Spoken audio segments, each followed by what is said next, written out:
오늘 우리에게 주시는 하나님 말씀은 요한일서 2장 1절에서 2절입니다.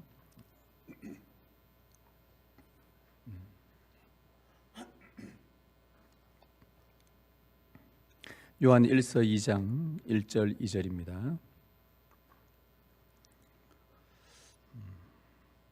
우리 한 목소리로 주의 말씀을 읽도록 하겠습니다.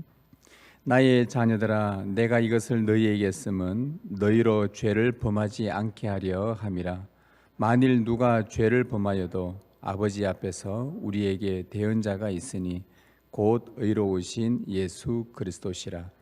그는 우리 죄를 위한 화목 제물이니 우리만 위할 뿐 아니요 온 세상의 죄를 위하심이라. 아멘. 기도하겠습니다. 주님 감사합니다. 이제 우리가 주님의 말씀을 듣는 시간입니다. 이 시간 성령께서 조명하여 주셔서 주의 말씀을 깨닫는 은혜와 주의 말씀대로 순종하는 그 은혜들을 우리 안에 가득 채워 주옵소서.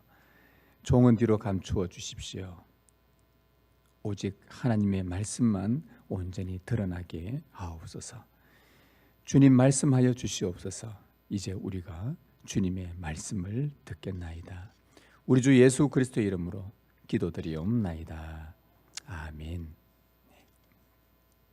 계속 이어서 우리 요한 1서의 말씀으로 함께 말씀을 나누겠습니다. 오늘은 흔들리지 않는 사귐이라는 제목으로 함께 말씀을 듣도록 하겠습니다.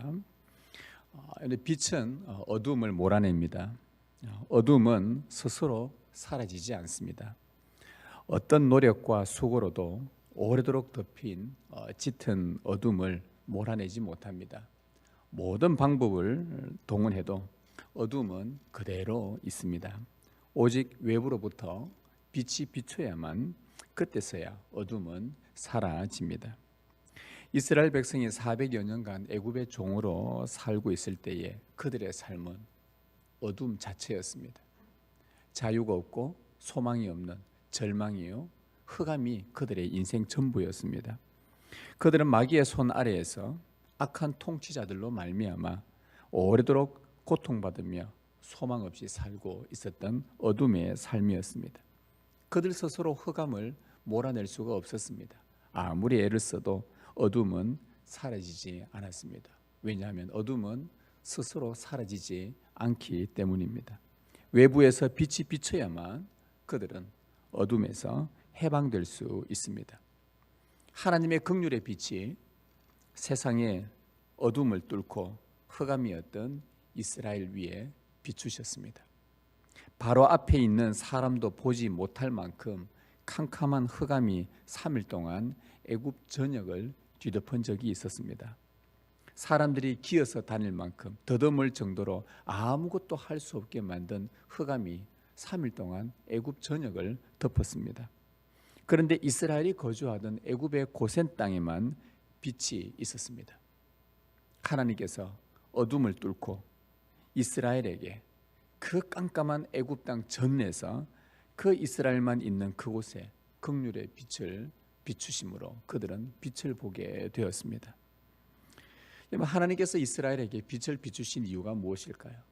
우리가 요한 1서를 계속해서 지금까지 살펴보면서 이제 2장까지 들어왔는데 하나님께서 이스라엘에게 빛을 비추신 이유, 빛이신 하나님께서 빛을 비춰준 이유가 무엇일까요? 출애굽기와 그 뒤에 성경을 읽어보면 그리고 요한 1서의 말씀과 함께 근거해서 보면 빛을 비추신 이유는 하나님께서 이스라엘과 사귐을 갖기 위해서입니다. 교제하기 위해서입니다. 하나님과 코이노니아를 이루기 위해서입니다. 삼위 하나님께서 영원토록 서로 사랑 가운데에서 사랑하시면서 서로 사귀는 것처럼 이제는 하나님은 자기 백성과 그러한 사귀려고 하는 것, 그 사귐이 바로 그분의 목적이었습니다. 이 사귐을 위해서 하나님과 이스라엘 백성의 사귐을 위해서 이스라엘에게 하나님은 성막을 만들라고 명령하셨습니다.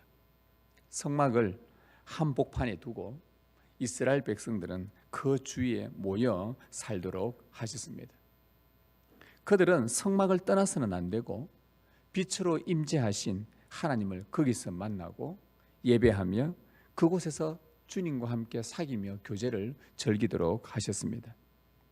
영원토록 삼위 하나님만이 가지고 계셨던 그 영광스러운 사귐이 세상 안으로 들어오게 된 것입니다.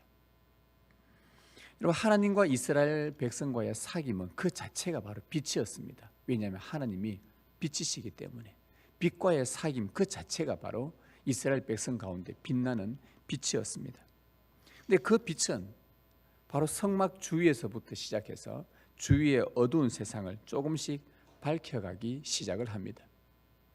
여러분, 이 그림은 마치 정전이 된 큰 강당 중앙에 작은 촛불을 켜놓은 모습과 같습니다. 한번 상상해 보십시오. 큰 강당에 정전이 되어서 깜깜한데 한 중앙에 촛불 하나가 켜져 있습니다. 환하게 밝히지는 못하는 작은 촛불입니다. 그러나 그 촛불이 다른 촛불에 또 불을 붙이고 또 다른 촛불에 불을 붙여 촛불이 점점 많아지면 그 강당이 점점 환해지는 모습을 상상해 볼 수 있습니다. 여러분, 이 그림을 잘 표현해 주는 성경의 이야기가 여호수아 이야기입니다. 이스라엘 백성이 들어간 그 약속의 땅 가나안은 한마디로 죄악으로 가득한 하나님을 모르는 어두운 세상을 상징합니다. 가나안은 깜깜했습니다. 흑암에 둘러싸여 있었습니다. 빛이신 하나님이 없었기 때문입니다. 하나님은 바로 그 이스라엘 백성, 구원한 이스라엘 백성, 이스라엘에게 먼저 빛을 비추시고 그들에게 성막을 짓고 그곳에 하나님과 사귀면서 그 사귐을 바로 가나안 땅으로 그대로 옮겨오시면서 가나안 땅에 작은 촛불로 심으셨습니다. 이스라엘이 하나님과 사귐이 깊어지면 깊어질수록 점점 빛을 발하기 시작합니다. 주위의 가나안의 어두움을 하나씩 몰아내기 시작합니다. 하나님과의 사귐이 저기에서 나타나기 시작합니다. 어둠의 세상 한복판에 바로 새 하늘과 새 땅이 시작된 것입니다. 새 하늘과 새 땅에서 하나님과 사귐이 있듯이 어두운 가나안 땅에 작은 촛불로 시작되었던 그 이스라엘 백성들과 하나님과의 사귐, 새 하늘과 새 땅에서만 일어날 수 있는 그 사귐이 바로 이 땅에서 시작된 것입니다. 바로 그 성소에서 하나님을 예배함으로, 그의 언약을 지킴으로, 하나님과 친밀한 사귐으로 그 땅의 어둠을 하나씩 몰아내고 새 하늘과 새 땅이 점점 확장되어져 갑니다.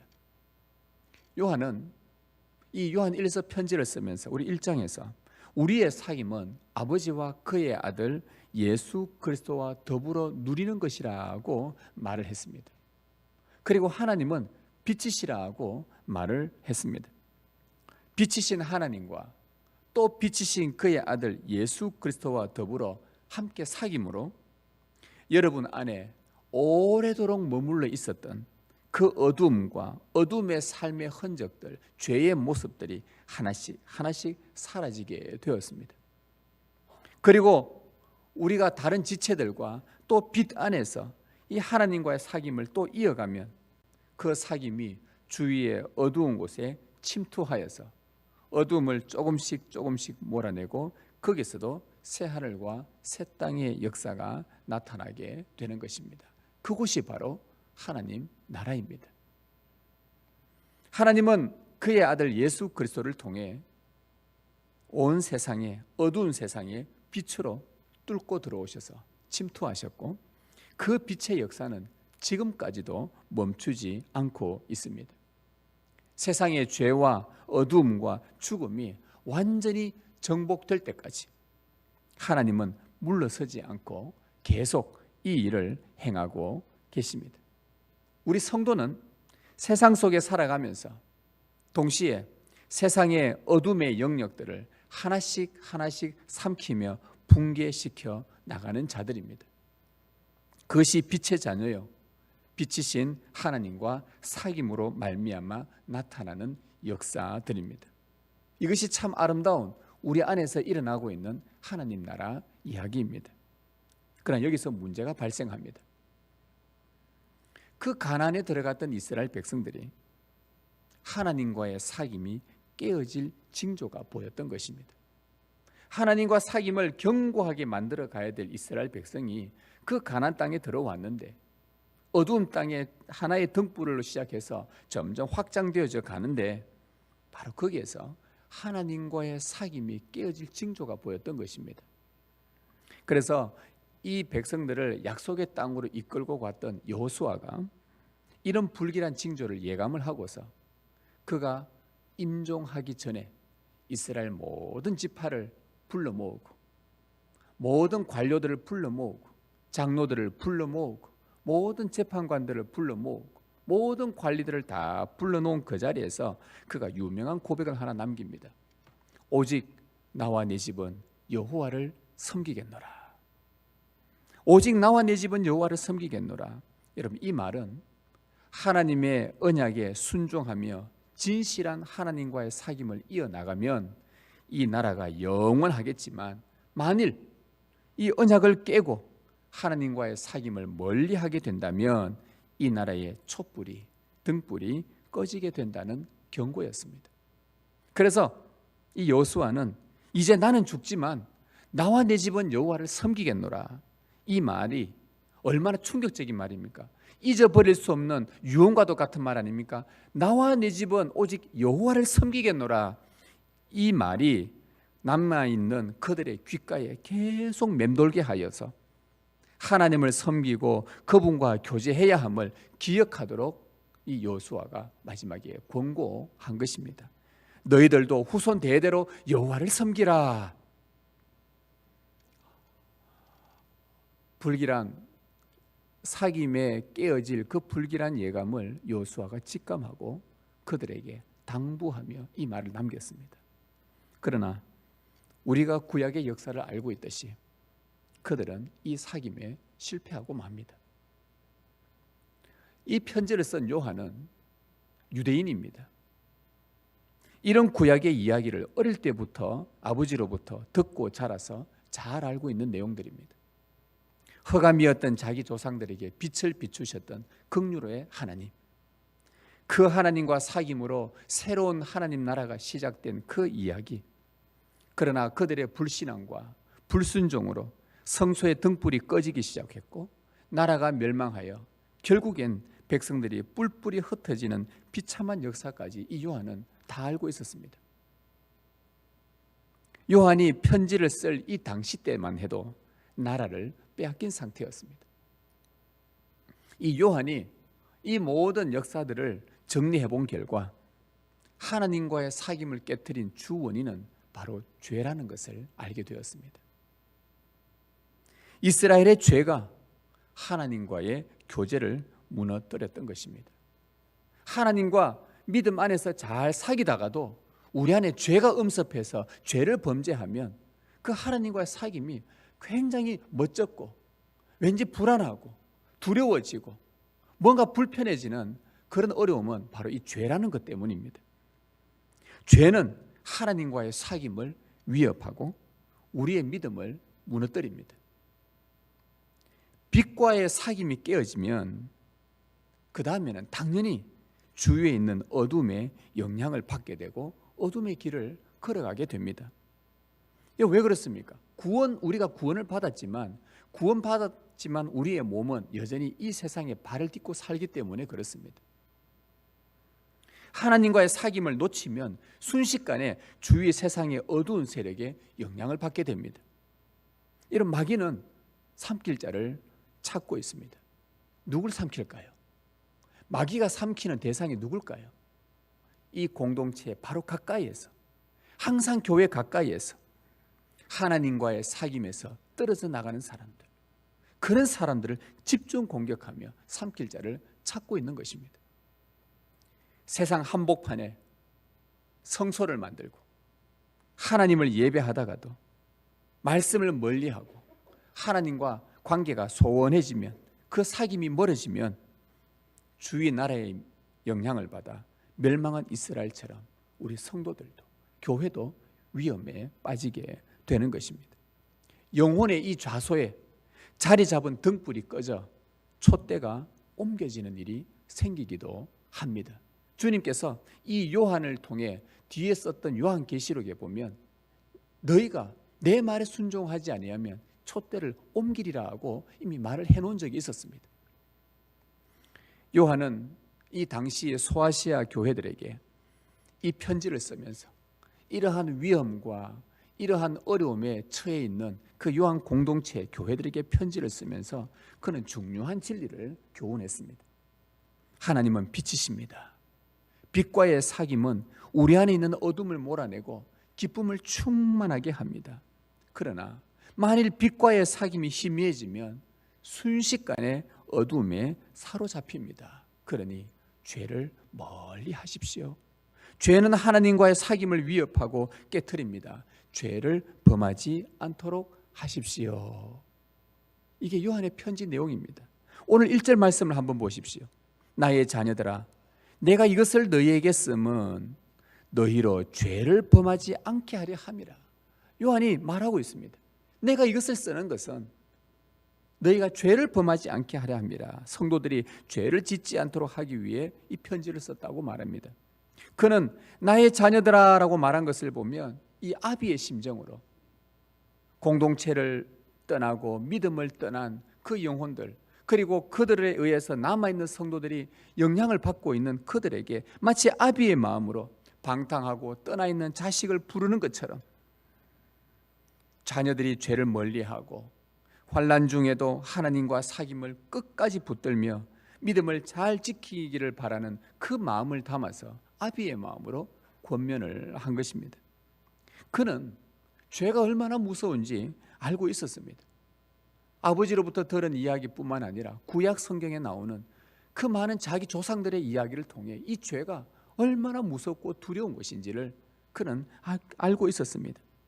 죄는 출애굽한 자기 조상들을 약속의 땅에 들어가지 못하게 했습니다. 죄는 이스라엘을 포로가 되게 하였고 결국 구약의 교회인 그 공동체를 다 파괴시켜버리는 그 결과를 가져오게 된 것을 그는 알고 있었습니다. 이처럼 지금 이 소아시아 교회의 성도들도 죄로 인해서 하나님을 멀리하면 약속의 땅에 들어가지 못하는 일이 발생할 수도 있고 또 그런 일이 없도록 하기 위해서 요한이 지금 이 말씀으로 권고를 하고 있는 것입니다. 내가 너희에게 이것을 쓰면 죄를 범하지 않도록 하기 위함이다. 하나님의 크신 은혜가 우리 안에 있고 확실한 구원의 은혜가 우리 안에 있고 영원한 생명의 지식이 우리 안에 차고 넘친다 해도 얼마든지 죄에 노출될 수 있고 그러면 우리와 교회 공동체가 위험에 빠져 무너질 수 있다는 경고, 이 요한의 말을 우리는 들어야 합니다. 그러면서 죄를 범하지 않기를 그가 간절히 원했던 것입니다. 자, 그러면 여기서 우리는 한 가지 의문이 생깁니다. 요한은 죄를 범하지 않기를 원하는데 죄를 범하지 않도록 하기 위해 이것을 썼다라고 하는데 그런데 우리가 죄를 범하지 않고 살 수 있느냐는 것이죠. 우리가 지난주에 보았던 그 1장 8절에 보면 만일 우리가 죄가 없다고 말하며 스스로 속이고 또 진리가 우리 속에 있지 아니할 것이요라고 분명히 말했습니다. 죄가 없다고 말하면 스스로 속이는 것이라 진리가 없다라고 말한 것을 보면 이 말씀은 죄가 없는 것이 이상한 것이 아니구나. 죄는 지을 수 있는 거구나라고 우리가 알 수 있습니다. 사람은 죄가 있다고 말하는 것이 맞구나. 그런데 오늘 본문에서는 죄를 범하지 않기를 바란다라고 편지를 썼습니다. 죄를 짓지 않을 수는 없는데 우리의 연약함이 있고 우리의 불순종이 있고 우리가 애를 쓰지만 우리는 또 죄에 노출되기도 하고 그래서 죄를 짓지 않을 수는 없는데 요한은 죄를 범하지 않기를 또 바라고 그러면 우리는 어떻게 하란 말인가? 이것이 오늘 설교의 핵심입니다. 하나님과의 사귐을 흔들지 않는 이유가 바로 여기에서 나옵니다.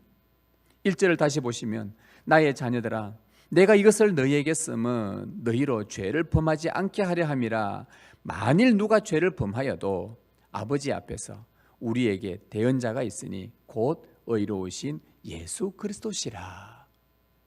이 구절이 우리의 이 의문에 답을 줍니다.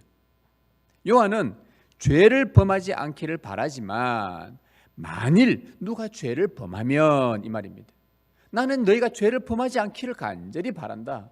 그러나 혹 누군가가 너희 중에 성도 중에 죄를 범하여도 라는 이 구절에서 우리가 죄를 범할 수밖에 없는 연약한 존재라는 것을 요한도 인정하고 있는 말입니다. 자, 여기서 요한이 말하고 싶은 요지가 바로 이것입니다. 성도가 혹 죄를 지었을 때 그 죄의 결과로 또 죄책감에 시달리면서 거기에서 얽매이지 않고 거기에서 회복할 수 있는 방법이 있다는 것을 요한이 지금 알려주고 싶은 것입니다. 요한이 염려했던 것은 성도가 죄를 범했을 때 죄에서 헤어나오지 못하고 죄책감에 사로잡혀서 죄의 사슬에 계속 얽매여서 거기다가 마귀가 끊임없이 미혹해오는 거짓말로 말미암아 혹 그가 하나님과의 사귐이 깨어질까 봐, 믿음을 버리고 교회 공동체를 떠날까 봐 요한이 그것이 걱정되고 염려되었던 것입니다. 그래서 죄를 지었지만 죄 사함을 받고 하나님과 사귐이 흔들리지 않고 계속 이어갈 수 있도록 천상의 영원한 사귐으로, 하나님과의 사귐으로 천국에 들어갈 수 있도록 하나님께서 이미 중요한 일을 해놓으셨다는 것을 지금 그들에게 알려주기 위해서 이 말씀을 하고 있는 것입니다. 그것은 바로 아버지 앞에서 우리의 죄를 대언해 주실 예수 그리스도가 계신다는 것을 그 교회들에게 기억하라고, 예수 그리스도가 아버지 앞에서 너희 죄를 대언해 주실 것이니 그 그리스도가 있다는 것을 기억하라고 요한은 이 말씀을 전하고 있습니다. 죄를 범하지 않기를 바라지만 혹 죄를 지었다고 한다면 너희들의 하나님 아버지 앞에서 대언하시는 예수 그리스도가 있다는 것, 그것을 기억하라고 요한이 지금 말하고 있습니다. 여러분, 대언자는 대신 말을 해주는 사람입니다. 다른 요한복음에서는 이 대언자를 보혜사라고도 설명을 했습니다. 우리가 하나님께 받은 이 은혜를 보존해주는 그 일을 하는 사람, 하나님 앞에서 대신 말해주는 사람이라 대언자, 보혜사 다 같은 말입니다. 그런데 이 대언자는 어디에서 사용되는 말이냐 하면 주로 법정에서 사용되는 단어입니다. 법정에서 우리 변호하는 사람, 변호인, 변호사 이럴 때 이 대언자와 같이 같은 맥락에서 사용됩니다. 여러분, 어떤 범죄를 저지르고 나면 판사 앞에 서는 일은 참 두려운 일입니다. 여러분, 혹시 판사 앞에 서보신 적이 있습니까? 저는 서본 적이 있습니다. 제가 교회 부임했을 때 교회 재판하는 일로 법원에서 한번 호출이 있어서 제가 간 적이 있었습니다. 판사 앞에 섰는데 제가 잘못을 저질러서 간 게 아니라 교회 재판 문제로 이제 호출해서 갔는데, 그렇게 갔는데도 판사 앞에 서니까요 심장이 두근두근거리더라고요. 그런데 만약 범죄를 저지르고 판사 앞에서 형을 선고받는다면 그때 제가 이런 생각했습니다. 마음이 얼마나 졸일지 생각을 해봤습니다.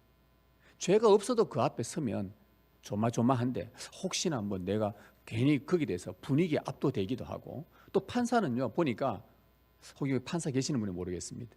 말을 길게도 안 합니다. 맞아요, 안 맞아요.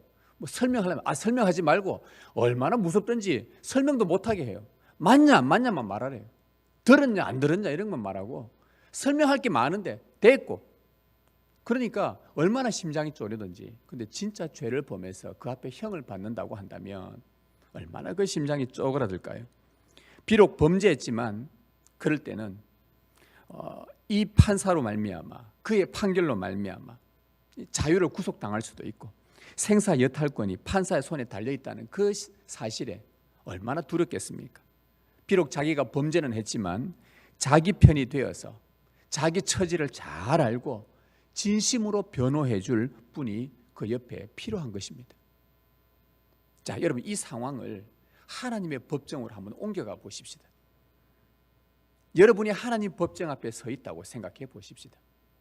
이 땅에 태어난 모든 사람은 마지막에 하나님의 심판대 앞에 서게 된다고 성경은 우리에게 말합니다. 우리 모두는 하나님의 심판대 앞에, 그 무섭고 의미 있는, 권위 있는 하나님 앞에, 심판대 앞에 서게 됩니다. 하나님 앞에 우리가 범죄했고 그분의 심판대 앞에 서 있는데 셀 수 없을 정도로 우리의 죄목이 하나하나 나열되어져 있습니다. 이 땅에 사는 동안 우리의 입으로 내뱉었던 말들의 체크, 우리가 들어서는 안 되는 귀로 들었던 것 체크, 우리가 손으로 행했던 것, 발로 저질렀던 것, 우리가 마음으로 품으면서 지었던 죄 조목들을 하나하나 나열을 다 하고 있습니다. 최고의 법관이요 재판관이신 하나님께서 우리의 죄목을 조목조목 체크하고 있습니다. 시편 기자가 주께서 우리 죄를 헤아리시면 누가 하나님 앞에 설 수 있겠나이까? 라는 그 고백을 한 적이 있지요. 하나님께서 우리 죄를 조목조목 체크하신다면 누가 그분 앞에 설 수 있겠습니까? 인간 법정에 서는 것도 두려운데 하나님의 법정 앞에 의로우신 하나님 그분 앞에 서면 심장이 쪼그라들어 남아있지 않을 것입니다. 아마 심장마비로 다 죽을 것이에요. 하나님은 가장 의로운 재판장이어서 어떤 불의도 용납되지 않고 티끌만한 죄도 용서하지 않습니다. 우리의 모든 죄목의 형량을 정확하게 계산하십니다. 이 같은 일을 행하는 자는 사형에 해당한다고 하나님께서 정하심을 알고도 로마서 1장 32절 말씀.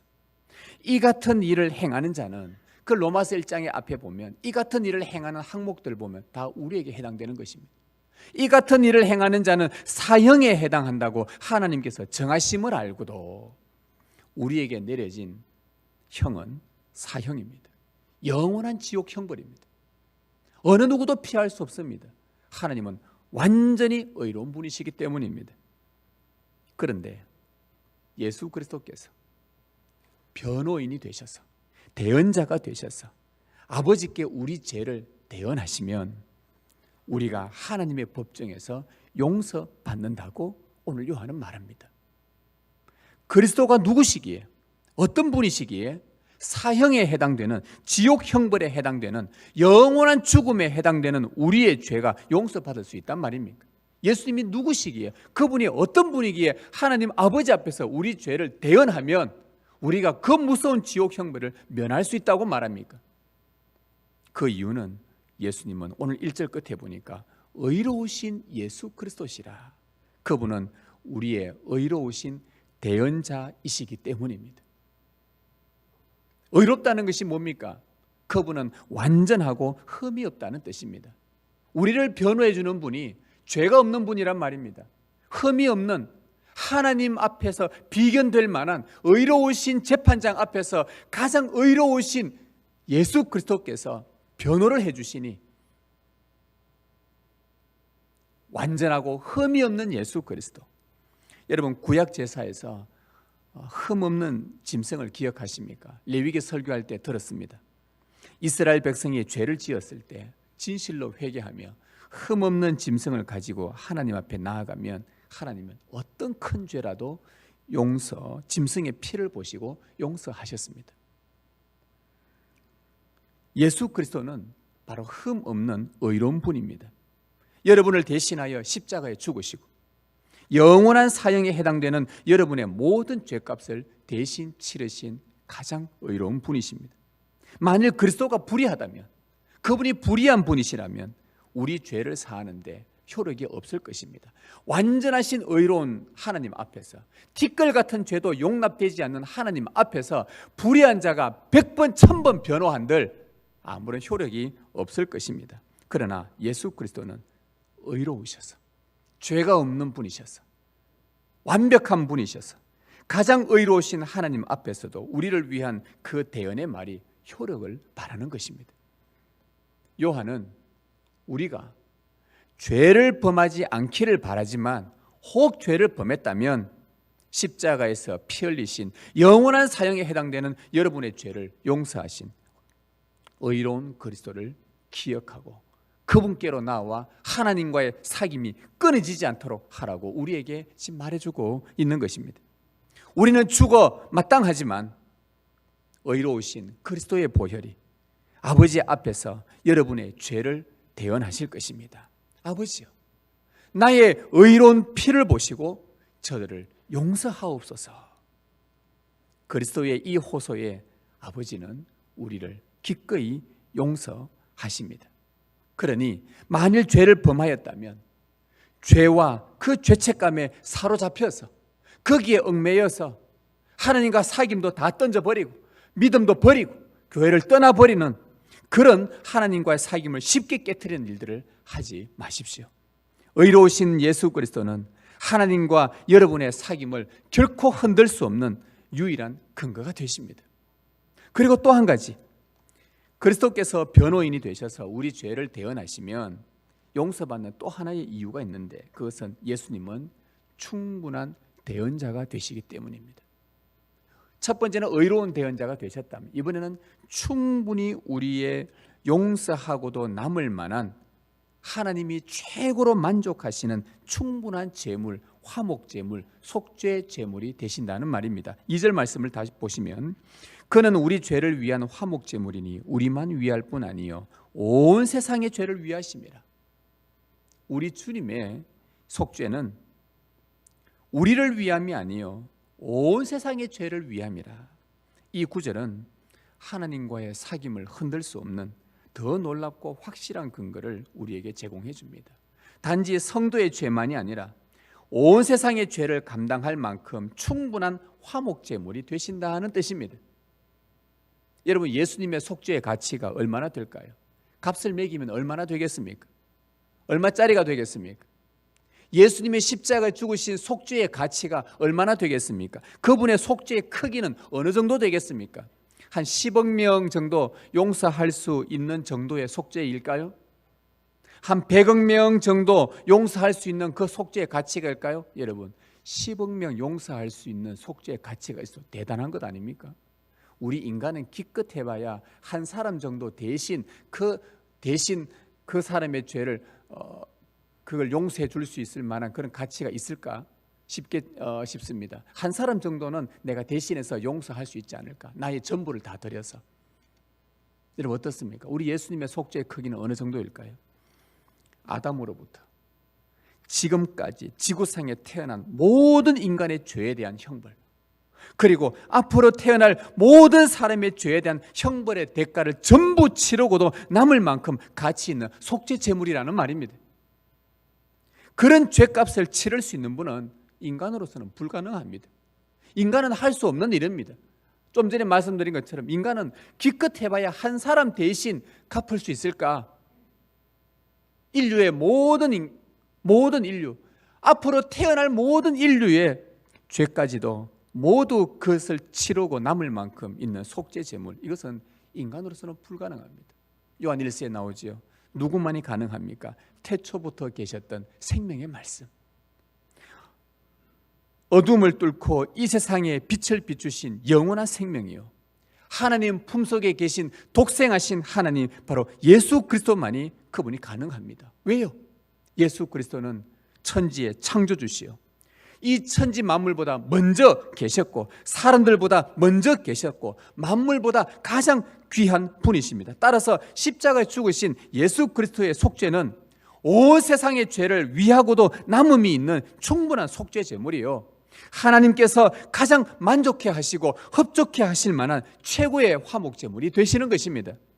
두 번 다시 그분은 십자가에 죽을 필요가 없을 만큼 완전한 속죄 제물이요, 동시에 영원한 화목 제물이십니다. 그런 그리스도께서 우리가 죄를 범했을 경우 아버지 앞에서 우리 죄를 대언하시는데 어찌 용서받지 못하겠습니까? 우리의 죄가 우리를 발목 잡지 못하도록, 죄가 우리를 발목 잡아서 죄의 사슬에 얽매여서 믿음을 버리고 공동체를 떠나지 못하도록 충분한 속죄 제물이신 그리스도께서 계시니, 혹 너희가 죄를 범하였다 하더라도 예수 그리스도를 기억하고 그분께로 나오라는 말씀이 바로 요한이 우리에게 주는 권면의 말씀입니다. 하나님과의 사귐이 떠나지 않도록, 혹 내가 죄로 말미암아 죄를 범하지 않기를 바라지만 혹 죄로 말미암아 죄를 범했다고 한다면 하나님과의 사귐이 흔들 수 없는, 하나님과의 사귐을 깨트릴 수 없는, 결코 흔들 수 없는 유일한 근거가 바로 온 세상의 죄를 위하신 예수 그리스도의 속죄입니다. 여러분, 그러나 우리는 항상 주의해야 합니다. 이쯤 되면 우리의 대언자가 있구나, 내가 어떤 죄를 지어도 다 용서해주는 대언자가 있구나, 요거 괜찮네. 그래서 의롭고 충분한 대언자 예수 그리스도가 변호해 주신다고 해서 우리가 안일하게 죄에 대한 경계심을 내려놓는다든지, 조금 더 느슨하게 풀어진다든지, 조금만 더 방만하게 살아도 된다는 그런 생각을 해서는 안 된다는 것입니다. 왜? 요한은 우리가 범죄하지 않도록 이 글을 썼다고 했기 때문에. 진실로 영원한 생명으로 거듭난 사람이라면, 하나님과 참된 사귐을 가지고 있다고 한다면 이런 생각은 하지 않을 것입니다. 여러분, 진정한 사귐은 상대가 원치 않는 일을 하지 않습니다. 진정으로 상대를 사랑한다면 그가 싫어하는 일을 골라서 하지는 않을 것입니다.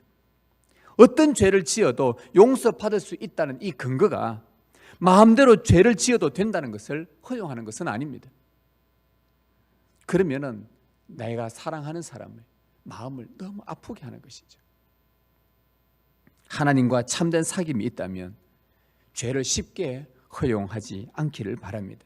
죄는 우리의 생명을 위협합니다. 하나님과의 사귐을 위협합니다. 공동체를 깨트리려고 위협합니다. 영원한 사귐을 확신하지 못하도록 위협하는 것이 죄입니다.